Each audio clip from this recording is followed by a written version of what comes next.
Welcome to the debate. So imagine stepping in front of a mirror, right? You expect a perfect, precise reflection. You wave your hand, the glass waves back. Right. Standard mirror behavior. Exactly. But what if you stepped in front of a mirror that didn't just reflect your physical face?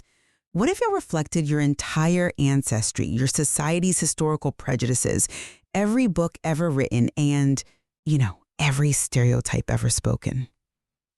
I mean, honestly, that would be a terrifying mirror. It would be.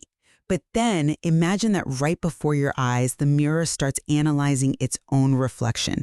It identifies the historical flaws, the distortions, and it actually begins to fix them in real time. Oh, I see where you're going with this. Yeah. If you're listening to this and you've ever used generative AI to, say, help write a story, summarize a historical event, or even draft an email, you are interacting with that exact mirror. Today, we are exploring the intersection of artificial intelligence, unconscious bias, and literary interpretation. Which is a massive topic. Huge. And the central question we are debating is this: does generative AI fundamentally trap us by reproducing and amplifying the structural, historical prejudices of its training data? Or, on the flip side, does its capacity for rapid machine learning offer an unprecedented tool for identifying and unlearning human bias? And we are drawing this debate directly from the critical academic examination of how AI behaves when it is prompted to interpret literature, history, and culture. Right. And I am taking the stance that OpenAI models are, highly adaptive tools. When given diverse inputs, they are capable of quickly moving past traditional biases and unlearning our historical superficiality. And I will be arguing that AI fundamentally relies on extractive, dominant epistemologies. It doesn't magically erase systemic inequalities. By its very architectural design, it actually amplifies them. Let's lay out our core positions before we get into the actual mechanisms of how this technology works. I view artificial intelligence as a dynamic, evolving system. There is no denying that when an AI is first trained, it reflects the unconscious biases of human history. Because it's trained on our historical output, right? Processing. AI can correct its flaws at a speed that human societies simply cannot match. You're talking about unlearning biases. I mean, actively? Actively unlearning them, yes. Take Victorian literature, for example. Historically, our male-dominated literary canons have pushed female authors completely to the margins. Sure, we all read Dickens, but we didn't all read the women writing right alongside him. Precisely. But today, when you ask progressive AI models to analyze the greats of the Victorian or Restoration eras, they actively and accurately include female authors, like Elizabeth Barrett Browning or Aphra Behn in The Comedy of Manners. Or look at how we describe beauty. Which historically hasn't been great. Right. Classical texts, from the Greek epics of Homer to Valmiki's Ramayana, often rely heavily on physical, Eurocentric, or even body-shaming descriptions. Very surface-level stuff. Yeah. Yet when you prompt a modern AI to describe a beautiful character, it has moved away from those archaic, superficial metrics. Instead, the algorithm highlights inner qualities. It outputs words like intelligence, confidence, and strength. It is actively analyzing our historical superficiality and choosing a different path. Well, that is a compelling argument. But have you considered that algorithms are never, ever neutral? When we look at the foundational research by scholars like Timnit Gebru and Safiya Noble, a much darker reality emerges. How so? AI models are trained on massive data sets. We're talking about billions of parameters. But we have to ask, where does that data actually come from? Well, from the internet, from everywhere. But mostly from dominant cultures and standard English registers. By its very architectural design, AI inherently replicates colonial and patriarchal erasure. But doesn't the sheer volume of data eventually dilute that bias? I mean, more data usually evens things out. No. And that is a massive fallacy in the tech world. There is this assumption that more data means better data. It doesn't. When you feed a mathematical model more data from a structurally biased society, you just amplify the dominant voice. So it just gets louder. Exactly. You are building a louder, more efficient echo chamber, because AI relies on what the scholar Kate Crawford terms extractive epistemologies. And wait, let's break down extractive epistemology for a second, because I know it sounds like dense academic jargon. Please do, yeah. It basically means the AI acts like a 19th century mining company. It extracts raw intellectual materials, stories, data, linguistic patterns from marginalized or indigenous cultures, without giving them any context, credit, or equitable representation. Just pulling the resources. Purely to build its own wealth and capability. Because it operates on extraction, it inherently reproduces capitalist and hegemonic structures. It doesn't give a voice to the voiceless, it often just silences global narratives with a speed we've never seen before. Okay, let's dig into that mechanism, specifically how AI adapts to and processes literary frameworks, because I think this is where the dynamic nature of AI really shines and where the whole mining metaphor falls a bit short. Okay, I'm listening. Let's look at feminist literary criticism. There is a seminal 1979 text by Sandra Gilbert and Susan Gubar called The Mad Woman in the Attic. Oh, a classic. They looked at how women were portrayed by 19th century male authors. Precisely. They essentially argued that the traditional patriarchal literary canon flattens women into a strict binary. You are either the submissive, idealized angel in the house, or you are the hysterical, deviant monster or mad woman in the attic. Exactly. For centuries, human writers fell into this trap. It was our default cognitive setting. But when we test AI today by asking it to describe a female character in a Gothic novel, it doesn't automatically generate a trembling, pale, feeble girl waiting for a male savior. It doesn't? No. It is entirely capable of generating a Gothic heroine who is, rebellious and brave. It understands the atmospheric environment of the Gothic genre, but it actively subverts the historical gender expectation.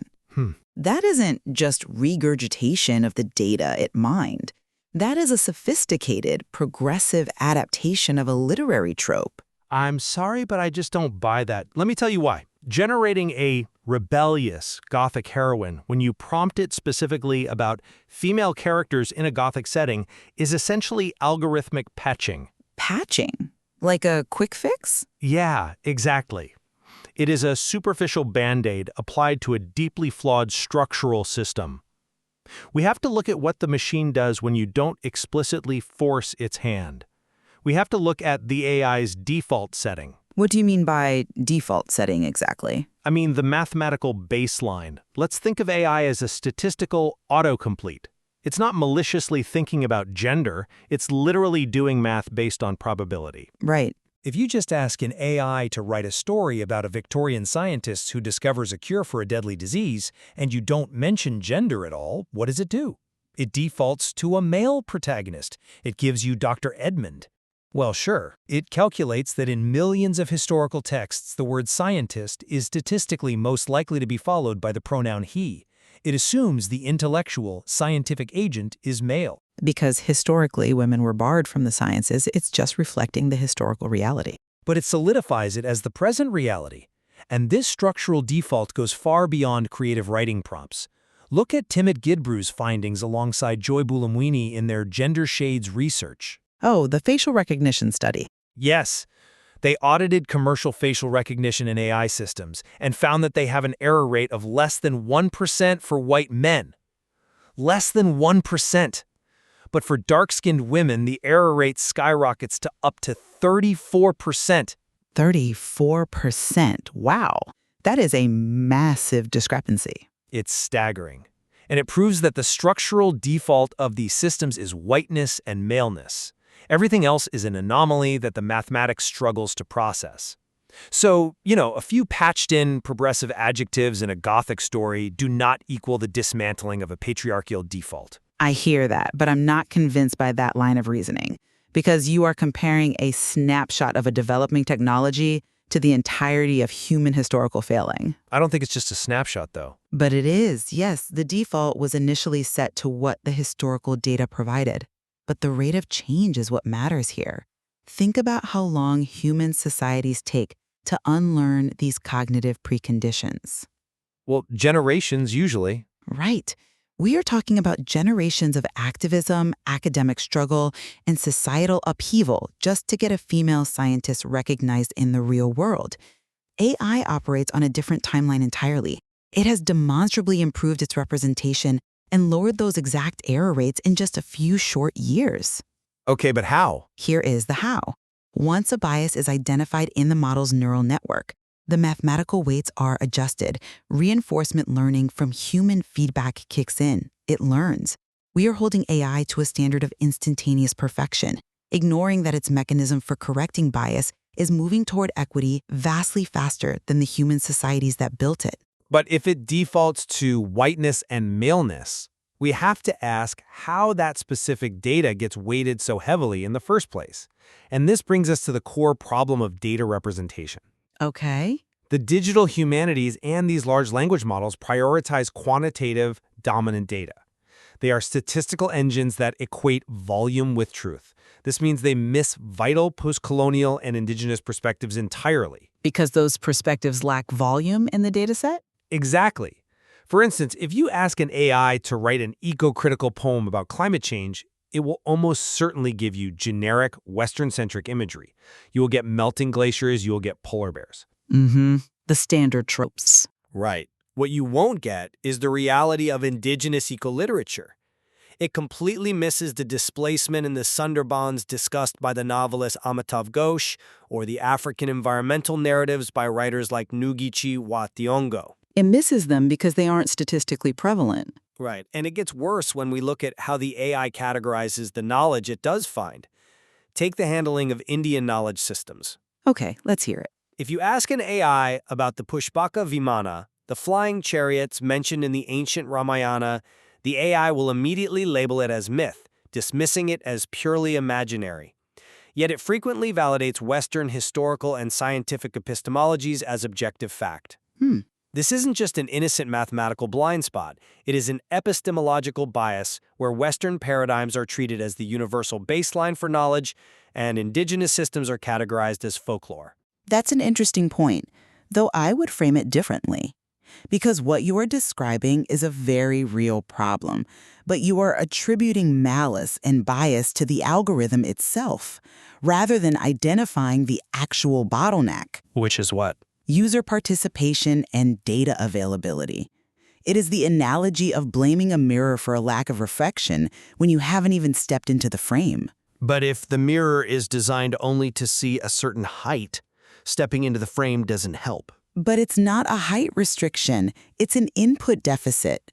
We have to invoke the novelist Chimamanda Ngozi Adichie here and her profound warning about the danger of a single story. A very important concept. She argued that if we only hear one narrative about a people or a place, it flattens their humanity.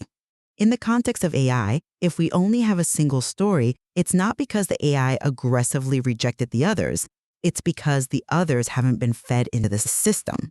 I see. Let's slow down and really look at this because this is the trap we fall into. We think the AI is inherently prejudiced, but the stark reality is a pipeline issue. Populations in the global south are often incredible downloaders of digital information, but they are not uploaders. Downloaders, not uploaders? Yes. If you aren't an uploader, you don't exist in the AI's universe. Let's look at how this sausage is made. AI models scrape massive open source platforms like Wikipedia, Reddit, or Project Gutenberg. Right, they consume everything available. Exactly. So if indigenous stories, African eco-literature, or nuanced non-Western explanations of the Pushpaka Vimana are absent from the AI's output, it is largely because that data hasn't been proactively digitized, translated, and uploaded by the people who hold that knowledge. We cannot hold a statistical machine responsible for human archival laziness. I come at it from a different way. You are assuming a level playing field in the digital ecosystem that simply does not exist. How so? You are arguing that if marginalized groups just do the work to digitize and upload their data, the AI will equitably integrate it. It's a machine. If the data is there, it will process it. But whoever controls the algorithm dictates the reality, regardless of what is uploaded.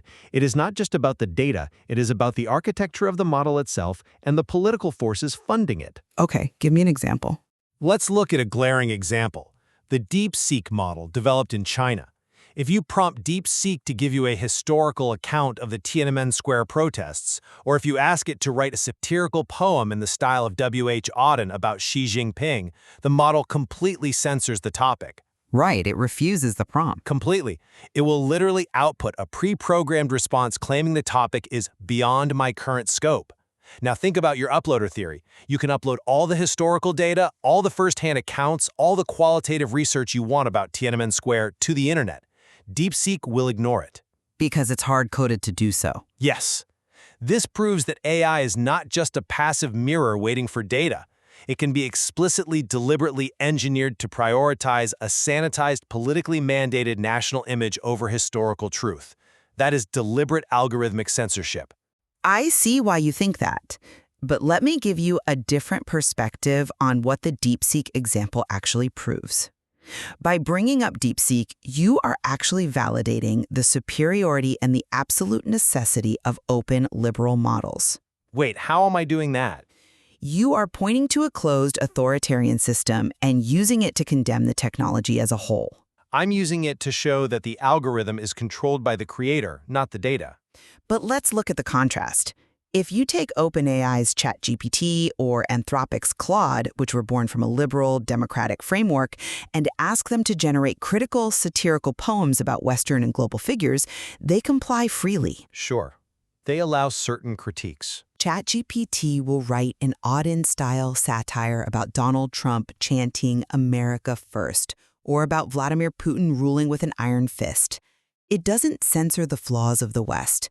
Just as Western universities have historically provided the platform for fierce critics of Western imperialism, think of Edward Said writing Orientalism from within an American academic institution, liberal AI models possess a profound capacity for rigorous self-critique. Let me just finish this thought. The DeepSeek example doesn't prove that all AI is a tool of oppression.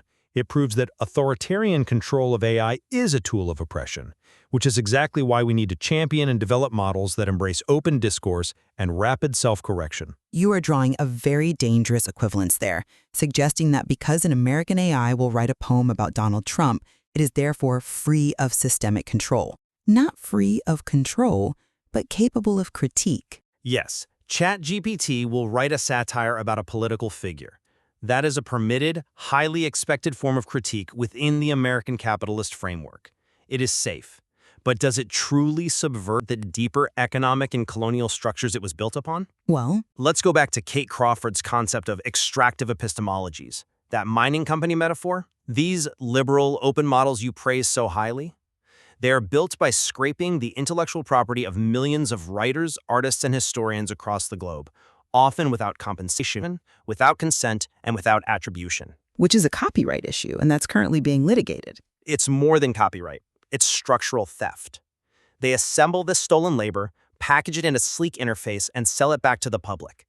That is a deeply colonial action disguised as technological innovation. I think colonial action is a bit strong. Just because the model uses goody-goody words like positive development or constructive discourse when it talks to you, we shouldn't be lulled into complacency. When power operates through seemingly benevolent, objective technology, it is at its most dangerous. Why is it more dangerous? Because its biases, its extraction, its silencing of the undigitized world become invisible to the user.